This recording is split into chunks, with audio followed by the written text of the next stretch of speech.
ओम शांति। आज 15 सितंबर 2025 के साकार मधुर महावाक्य हैं। मीठे बच्चे, बाप आए हैं तुम्हें कर्म अकर्म विकर्म की गुह्य गति सुनाने। जब आत्मा और शरीर दोनों पवित्र हैं तो कर्म अकर्म होते हैं, पतित होने से विकर्म होते हैं। प्रश्न है आज की मुरली का कि आत्मा पर कट यानी जंक चढ़ने का कारण क्या है। कट चढ़ी हुई है तो उसकी निशानी क्या होगी। उत्तर है इसका, कट चढ़ने का कारण है विकार। पतित बनने से ही कट चढ़ती है। अगर अभी तक कट चढ़ी हुई है तो उन्हें पुरानी दुनिया की कशिश होती रहेगी। बुद्धि क्रिमिनल तरफ जाती रहेगी, याद में रह नहीं सकेंगे। ओम शांति। बच्चे इसका अर्थ तो समझ गए हैं कि ओम शांति कहने से ही यह निश्चय हो जाता है कि हम आत्मा यहाँ की रहवासी नहीं हैं। हम तो शांति धाम की रहवासी हैं। हमारा स्वधर्म शांत है। जब घर में रहते हैं फिर यहाँ आकर पाठ बजाते हैं, क्योंकि शरीर के साथ कर्म करना पड़ता है। कर्म होता है एक अच्छा और दूसरा बुरा। कर्म बुरा होता है रावण राज्य में। रावण राज्य में सबके कर्म विकर्म बन गए हैं। एक भी मनुष्य नहीं जिससे विकर्म ना होता हो। मनुष्य तो समझते हैं कि साधु सन्यासी आदि से विकर्म नहीं हो सकता है, क्योंकि वह पवित्र रहते हैं, सन्यास किया हुआ है। वास्तव में पवित्र किसको कहा जाता है यह बिल्कुल नहीं जानते। कहते भी हैं हम पतित हैं। पतित पावन को बुलाते हैं। जब तक वह ना आए तब तक दुनिया पावन बन नहीं सकती। यहाँ यह पतित दुनिया पुरानी है, इसलिए पावन दुनिया को याद करते हैं। पावन दुनिया में जब जाएंगे तो पतित दुनिया को याद नहीं करेंगे। वह दुनिया ही अलग है। हर एक चीज़ नई फिर पुरानी होती है ना। नई दुनिया में एक भी पतित हो ना सके। नई दुनिया का रचयिता है परमपिता परमात्मा। वही पतित पावन है। उनकी रचना भी जरूर पावन होनी चाहिए। पतित सो पावन और पावन सो पतित, यह बातें दुनिया में किसकी बुद्धि में बैठ ना सके। कल्प कल्प बाप ही आकर समझाते हैं। तुम बच्चों में कोई निश्चय बुद्धि होकर फिर संशय बुद्धि हो जाते हैं। माया एकदम हप कर लेती है। तुम महारथी हो ना। महारथियों को ही भाषण पर बुलाते हैं। महाराजाओं को भी समझना है। तुम ही पहले पावन पूज्य थे, अभी तो यह है ही पतित दुनिया। पावन दुनिया में भारतवासी ही थे। तुम भारतवासी आदि सनातन देवी देवता धर्म के डबल सिरताज संपूर्ण निर्विकारी थे। महारथियों को तो ऐसा समझना होगा ना। इस नशे में समझाना होता है। भगवान वाच है, काम चिता पर बैठ सावरे बन जाते हैं, फिर ज्ञान चिता पर बैठने से गोरा बनेंगे। अब जो भी समझाते हैं वह तो काम चिता पर बैठ न सके, परंतु ऐसे भी हैं जो औरों को समझाते समझाते काम चिता पर बैठ जाते हैं। आज यह समझाते कल विकार में गिर पड़ते। माया बड़ी ज़बरदस्त है, बात मत पूछो। औरों को समझाने वाले खुद काम चिता पर बैठ जाते हैं, फिर पछताते हैं। यह क्या हुआ, बॉक्सिंग है ना। स्त्री को देखा और कशिश आई, काला मुंह कर लिया। माया बड़ी दुस्तर है। प्रतिज्ञा कर और फिर गिरते हैं तो कितना सौगुना दंड पड़ जाता है। वैसे तो जैसे शूद्र समान पतित हो गया। गाया भी हुआ है कि अमृत पीकर फिर बाहर से जाए दूसरों को सताते थे, गंद करते थे। ताली दो हाथ से बजती है, एक से तो बज न सके, दोनों खराब हो जाते। फिर कोई तो समाचार देते हैं, कोई फिर लज्जा के मारे समाचार ही नहीं देते। समझते हैं कि कहाँ ब्राह्मण कुल के नाम बदनाम ना हो जाए। युद्ध में कोई हारते हैं तो कोई हाहाकार हो जाता है, तो ये युद्ध में कोई हारते हैं तो हाहाकार हो जाता है। अरे इतने बड़े पहलवान को भी गिरा दिया। ऐसे बहुत एक्सीडेंट होते हैं। माया थप्पड़ मारती है। बहुत बड़ी मंजिल है ना। अब तुम बच्चे समझते हो, जो सत्व प्रधान गोरे थे वही काम चिता पर बैठने से काले तमो प्रधान बने हैं। राम को जो जो भी काला बनाते हैं, चित्र तो बहुतों के काले बनाते हैं, परंतु मुख्य की बात समझाई जाती है। यहाँ भी रामचंद्र का काला चित्र है। उनसे पूछना चाहिए काला क्यों बनाया है। कह देंगे यह तो ईश्वर की भावी, यह तो चलता आता है। क्यों होता है, क्या होता है या कुछ भी नहीं जानते। अब तुमको बाप समझाते हैं कि कामचिता पर बैठने से पतित दुनिया वर्थ नौटी पैनी बन जाते हैं। वह है निर्विकारी दुनिया, यह है विकारी दुनिया। तो ऐसे ऐसे समझाना चाहिए। यह सूर्यवंशी, यह चंद्रवंशी, फिर वैश्यवंशी बनना ही है। वाम मार्ग में आने से फिर वह देवता नहीं कहलाते। जगन्नाथ के मंदिर में ऊपर में देवताओं का कुल दिखाते हैं। ड्रेस देवताओं की है, एक्टिविटी बड़ी गंदी दिखाते हैं। बाप जिन बातों पर अटेंशन खिंचवाते हैं, ध्यान देना चाहिए। मंदिरों में बहुत सर्विस हो जाती है। श्रीनाथ द्वारे में भी समझा सकते हैं, पूछना चाहिए इनको काला क्यों बनाया है, यह समझाना तो बहुत अच्छा है। वह है गोल्डन एज, यह है आयरन एज। कट चढ़ जाती है ना, अभी तुम्हारी कट उतर रही है। जो याद ही नहीं करते तो कट भी नहीं उतरती। बहुत कट चढ़ी हुई होती है तो उसे पुरानी दुनिया की कशिश होती रहेगी। सबसे बड़ी कट चढ़ती ही विकारों से है, पतित भी उनसे बनते हैं। अपनी जांच करनी है, हमारी बुद्धि क्रिमिनल तरफ तो नहीं जाती। अच्छे अच्छे फर्स्ट क्लास बच्चे भी फेल हो पड़ते हैं। अभी तुम बच्चों को यह समझ मिली है। यह बात है ही पवित्रता की। शुरू से लेकर इस पर ही झगड़े चलते आए हैं। बाप ने ही यह युक्ति रची। सब कहते थे कि हम ज्ञान अमृत पीने जाते हैं। ज्ञान अमृत है ही ज्ञान सागर के पास। शास्त्र पढ़ने से तो कोई पति से पावन बन नहीं सकते। पावन बन फिर पावन दुनिया में जाना है। यहाँ पावन बन फिर कहाँ जाएंगे। लोग समझते हैं कि फलाने ने मोक्ष को पाया, उनको क्या पता। अगर मोक्ष को पा लिया फिर तो उनका क्रियाकर्म आदि भी नहीं कर सकते। यहाँ ज्योति आदि जगाते हैं तो उनको कोई तकलीफ ना हो, अंधियारे में ठोकरे ना खाए। आत्मा तो एक शरीर छोड़ दूसरा जाकर लेती है, एक सेकंड की बात है। अंधियारा फिर कहाँ से आया, यह रस्म चली आती है। फिर भी करते हैं, अब कुछ नहीं करते हो। तुम जानते हो कि शरीर तो मिट्टी हो गया, वहाँ ऐसी रस्म रिवाज होती नहीं। आजकल रिद्धि सिद्धि की बातों में कुछ रखा नहीं है। समझो कोई को पंख आ जाते हैं, उड़ने लगते हैं, फिर क्या, उनसे फ़ायदा क्या मिला। बाप तो कहते हैं मुझे याद करो तो विकर विनाश होंगे। यह योग अग्नि है जिससे पति से पावन बनेंगे। नॉलेज से धन मिलता है, योग से एवर हेल्दी पवित्र, ज्ञान से एवर वेल्दी धनवान बनते हैं। योगी की आयु हमेशा बड़ी होती है, भोगी की कम। श्री कृष्ण को योगेश्वर कहते हैं।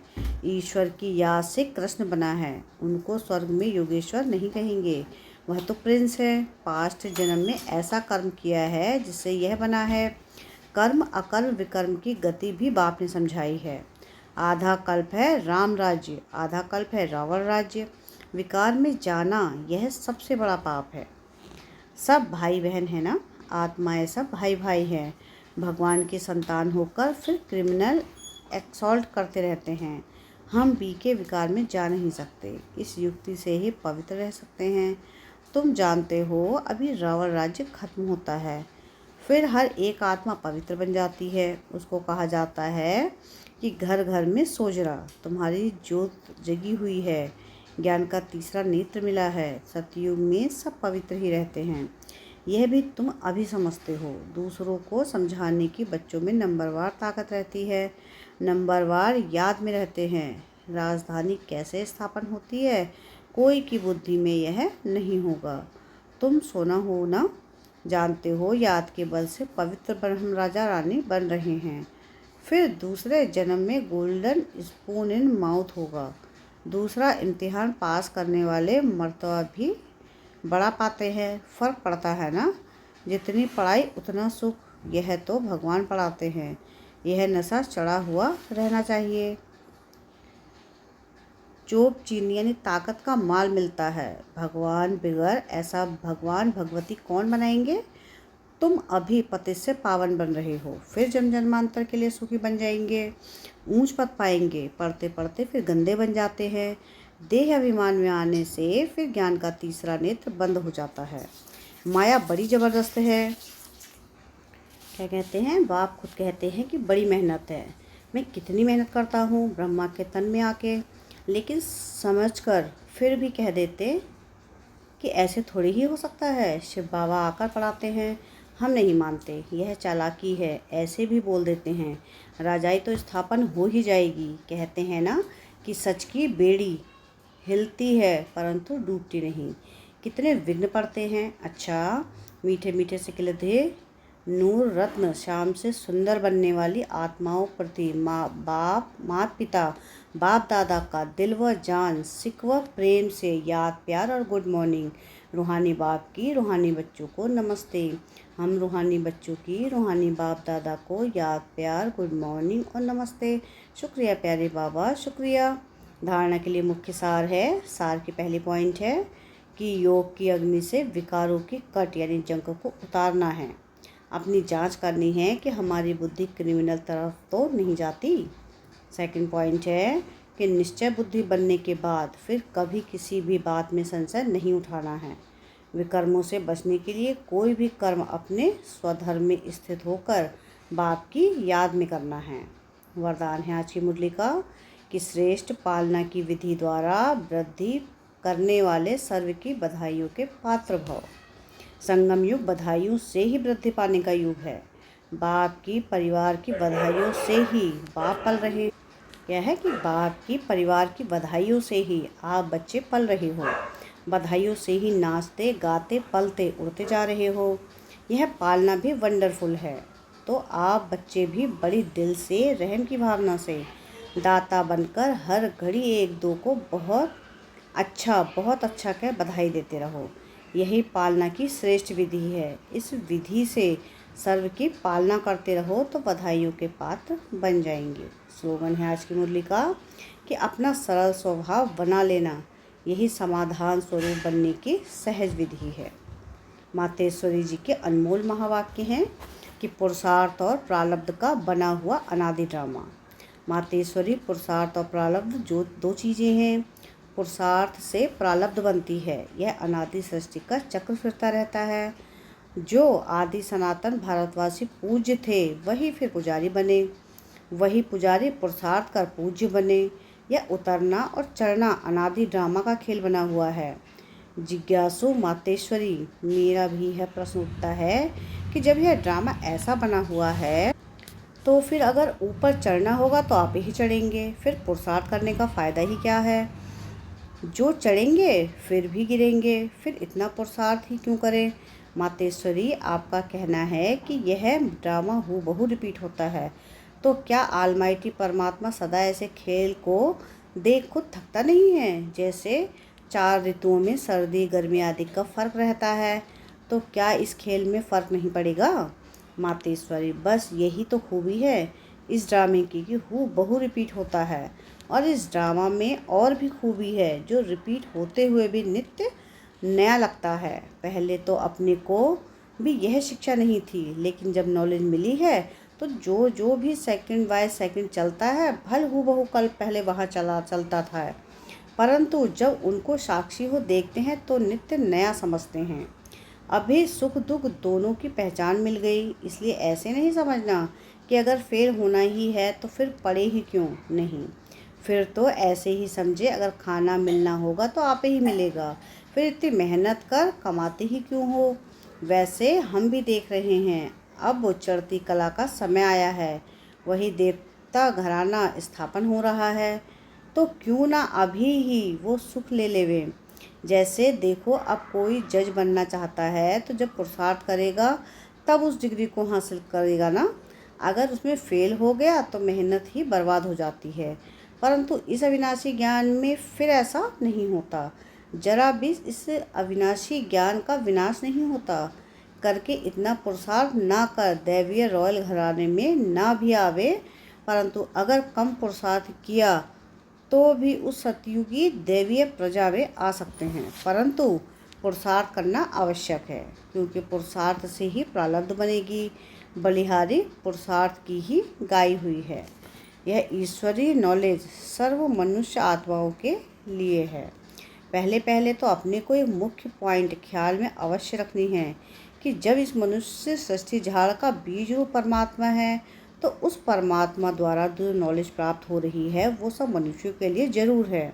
सभी धर्म वालों को यह नॉलेज लेने का अधिकार है।